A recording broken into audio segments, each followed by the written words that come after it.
Estamos na nossa terceira aula e hoje aqui você terá uma estratégia prática para o seu tipo de investidor. Então, se você é conservador, moderado ou arrojado, eu preparei uma estratégia de acordo com o objetivo de cada perfil para você. E o meu objetivo aqui nesse vídeo é que você tenha um plano prático para saber o que fazer com o seu dinheiro. Fala, meu diferenciado, e aí, cada vez mais rico? Olha só, esse curso básico aqui está acontecendo por causa do curso Fator Financeiro. Ele é o nosso principal patrocinador e é por conta dele que eu estou aqui, tendo a possibilidade de passar um conteúdo totalmente gratuito para você. Mas a boa notícia é que se você deseja acelerar a sua evolução nos investimentos, aqui nos comentários fixado eu deixei o link do curso Fator Financeiro para você aprender em forma definitiva fazer o dinheiro trabalhar para você. Agora vamos lá. O primeiro tipo de investidor é o conservador. O conservador tem três principais variáveis que ele vai analisar com uma ótica muito particular: o risco-retorno e a liquidez. O risco, principalmente, ele está buscando não correr riscos. Ele não quer ver o dinheiro ter uma volatilidade, o dinheiro subindo, descendo. Então, por isso, ele procura ativos que tenham, de fato, maior conservadorismo, abrindo mão por isso de grandes retornos, de maiores retornos. Quer dizer que o retorno vai ser baixo? Não. Inclusive, no atual momento de taxa de juros, onde a gente tem uma taxa Selic a 13,75, ele vai ter a rentabilidade aí por volta da taxa Selic, né, podendo inclusive superar, que ele de fato não vai ter uma rentabilidade ruim, não. A rentabilidade é excelente, diga-se por passagem. E ainda assim, tendo segurança, tá? Só que isso vai, consequentemente, depender do momento atual econômico, tá? E a liquidez, ele tem variáveis dentro do conservador com a renda fixa, podendo ser liquidez imediata, resgate imediato, quanto uma aplicação com maior duration. O que é duration? Duração mesmo. Duration é apenas o nome técnico que é dito nas finanças. Mas quanto maior o prazo, também ali vai acabando aumentando o risco. Porque, por exemplo, se é um prazo de 6 anos, pode acontecer alguma intercorrência no meio do caminho, né? Que aí acaba aumentando o risco de fato. Prazos menores têm menor risco. Salvo que a segurança pode estar lastreada aí também em alguns mecanismos, como por exemplo o FGC, Fundo Garantidor de Crédito, que protege até R$ 250 mil por instituição e 1 milhão por CPF. Então, quatro bancos diferentes em que você tem um valor investido ali no CDB, podendo totalizar até 1 milhão. O próprio Estado protege R$ 1 milhão aí do teu patrimônio dentro da renda fixa, tá? E é importante você ter em mente quais são essas alternativas. Eu tenho dentro da renda fixa o Tesouro Direto, CDB, debentures. O que é isso, Igor? São produtos diferentes que, principalmente entre eles que eu mencionei, vai mudar de acordo com o emissor. Por exemplo, quem emite o Tesouro Direto? É o próprio Estado, é o país, é o Brasil quem emite o título de tesouro direto. É um título de dívida que você vai pegar o seu dinheiro e emprestar para o país. Inclusive, esse é o ativo mais seguro que existe dentro do Brasil, inclusive chamado de ativo livre de risco. Por quê? A última instituição a se quebrar no país é o próprio Estado. Então, para chegar ao ponto de o Estado quebrar, todas as outras empresas anteriores precisaram quebrar para isso acontecer. Então, é um ativo sim o mais seguro. CDB, o emissor é um banco, só que aí entra o FGC, o Fundo Garantidor de Crédito que eu havia mencionado. Então, tem também uma segurança muito bacana, muito suficiente para se investir, né? E as debentures ali entrando então no mais arrojado, dentro do conservador ainda. Talvez assim, o conservador ele nem entre tão com uma exposição tão relevante em debêntures, porque já aumenta ali um risco maior, tá? As debêntures você empresta dinheiro para as empresas. A empresa ela pode emitir um título de dívida e você ser o credor. E aí ela, por conta disso, te pagar juros através das debêntures, tá? E como que você vai alocar esses recursos? Mesmo sendo conservador, você pode sim investir em qualquer tipo de ativo.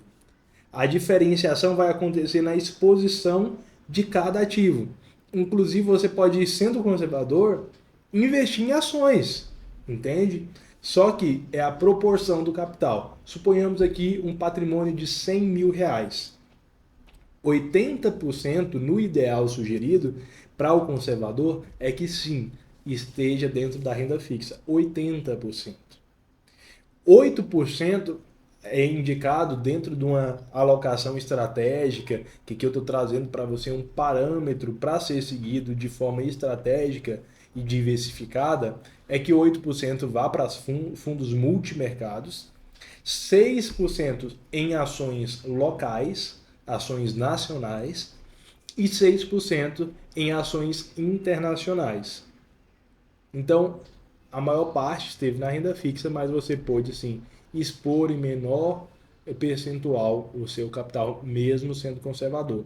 E ali você vai ter uma segurança de uma volatilidade bem menor. Mas eu sugiro que o conservador mesmo, que não quer correr nenhum tipo de risco, ele comece 100%, totalmente na renda fixa. E com o tempo ele vai trazendo esse arrojamento. Por exemplo, você vê que 6% em ações nacionais, 6% de 100%, 6 mil reais, por exemplo, é pouco, né? Mas que mesmo esse pouco seja gradual, seja ao longo dos meses, não vá de uma vez, para de fato você entender que até essa mini exposição faz sentido para você. Porque para alguns conservadores nem essa exposição vai fazer sentido, tá bom? E aí vai fazer mais sentido para pessoas com perfil moderado. E ao longo do tempo que você vai investindo, você vai se descobrindo. Poxa, eu acredito que então, por eu estar aberto e ter mentalidade suficiente para isso, acredito que já posso trazer uma maior moderação para minha carteira. Salvo que esse perfil, ele pela instituição bancária, ele é reavaliado todos os anos. Uma vez por ano, se você não responder, olha que interessante, se você não responder o perfil de investidor na atualização dele, você nem aplicação consegue fazer em nenhum tipo de ativo, porque o banco quer ver ali e trazer a consciência para você se de fato você permanece com aquela mesma mentalidade, se é isso mesmo que faz sentido para você, porque é muito importante, tá? Então, é uma estratégia moderado que ele já está disposto a correr um pouco mais de risco que o conservador em prol de rentabilidade, mas não é um risco demasiado, não é um risco grande, é um risco controlado ainda assim, tá? Então, vai ter uma exposição ainda mais controlada, mas jamais suscetível a ativos de risco, tá? Então ele tem um objetivo de construir patrimônio ao longo do tempo, ele já visa ativos que redistribuem dividendos, proventos, produtos que contemplam essa estratégia, por exemplo, são fundos imobiliários, ações boas pagadoras de dividendos, renda fixa com cupom. O que é cupom? É juros que você recebe ao longo do tempo, como se fosse dividendos. Você tem cupom mensal, por exemplo, todos os meses você recebe as parcelas ali. Então, vamos entender como que seria a diversificação dessa carteira moderada. Eu tenho que, ao invés de 80%, como era no conservador, eu tenho que já 60% de renda fixa. Os fundos multimercados já aumentam para 10%. Ações nacionais também 10%. Fundos imobiliários 10% e 10% de ações internacionais. Boas pagadoras de dividendos aí. Todas essas com uma percepção maior de estrutura. O que é isso? Blue chip ou small cap? Blue chip eu falo empresas já grandes, consolidadas, como por exemplo Vale, Petrobras, são empresas que na oscilação ela vai ter menor volatilidade, porque não vai duplicar de tamanho tão facilmente quanto uma empresa de menor capitalização.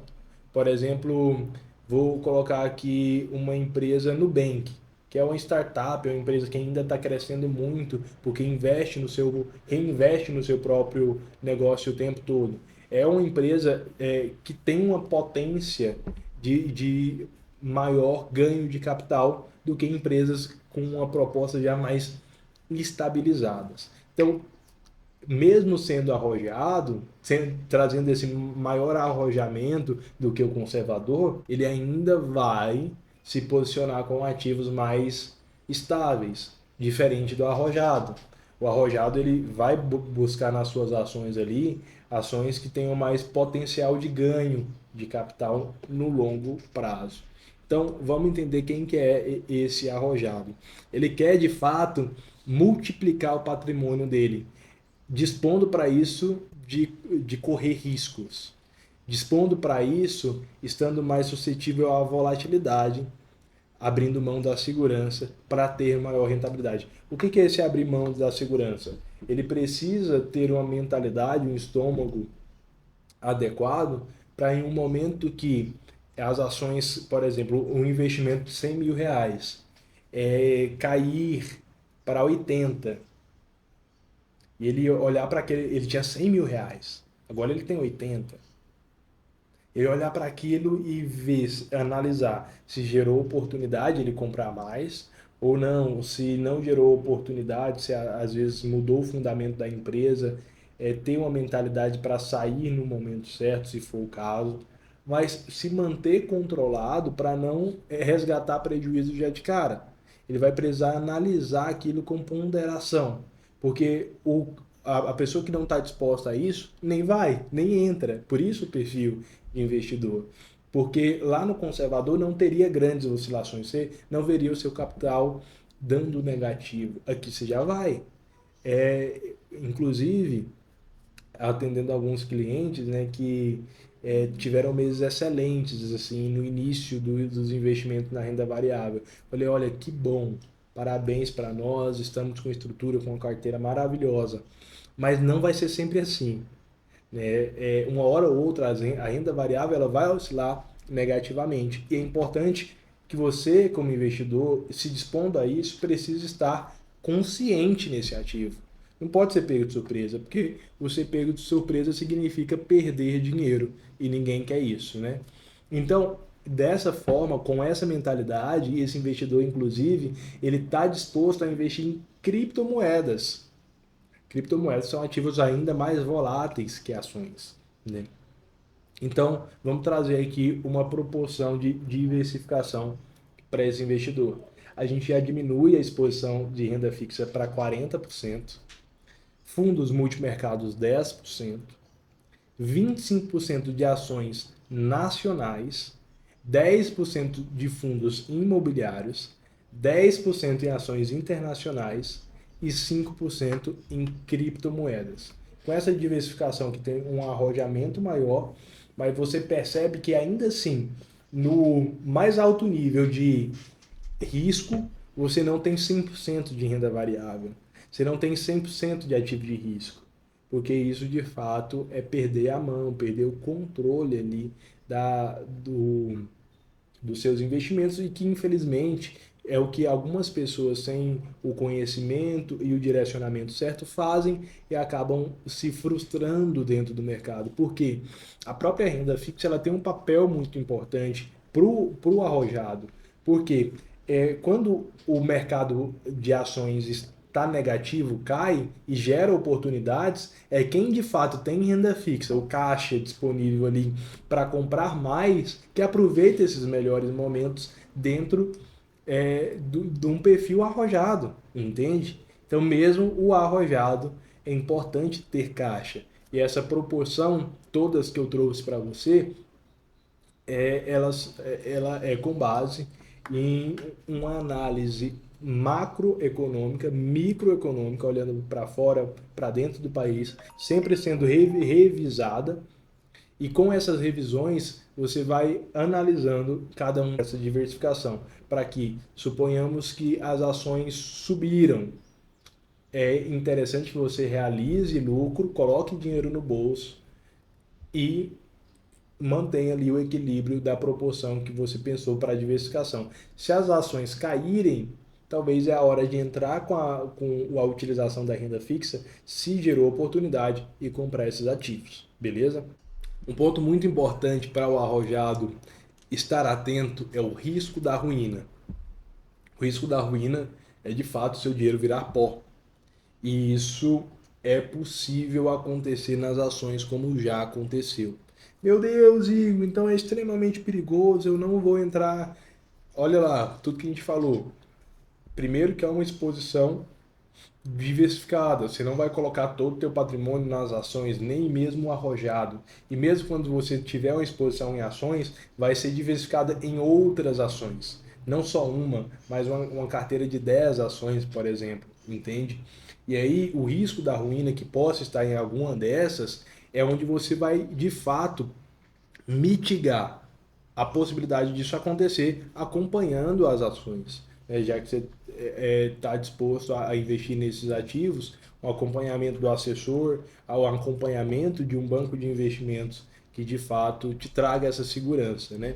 O que é o risco da ruína? É a empresa perder todos os fundamentos, como aconteceu agora recentemente com algumas empresas do varejo, né? A própria Via Varejo, a Magazine Luiza, não perdeu todos os fundamentos, mas teve uma disfunção do que o mercado acreditava. No caso de perder muitos fundamentos, foi o que aconteceu recentemente com as lojas americanas, que aí de fato vai ser muito mais difícil voltar ao que era, porque teve relacionado um problema de fraude contábil, né? Então ali a empresa perdeu credibilidade no mercado, e isso aconteceu para quem estava comprado nesse ativo. Então uma estratégia para que isso seja diminuído os riscos, por exemplo, é o stop loss. É você colocar um stop, uma perca máxima. Suponhamos que se o ativo, se a ação cair 15%, automaticamente o próprio sistema já realiza a venda, para que de fato não chegue a perder mais do que isso. Tá? Essa é uma ressalva importante aí para você que quer de fato arrojar sua carteira. Só que se você é um investidor iniciante, a minha orientação é que você não vá direto para essa proposta indo arrojar a sua carteira de cara. Que você faça isso ao longo do tempo. Inicie com maior conservadorismo para ao longo do tempo você poder chegar aí no arrojado com mais entendimento, com conhecimento sobre os investimentos. Não vai de cara para o arrojado mesmo sendo iniciante, mesmo que você tenha um conhecimento prévio, mas se você não domina plenamente os investimentos, vá gradativamente. E agora que você entendeu e tem em mãos uma estratégia prática para o seu tipo de investidor, eu preciso que você clique no botão de gostei. E se esse vídeo fez sentido para você, compartilha também com alguém que precisa entender como investir e diversificar o dinheiro da melhor forma. Forte abraço!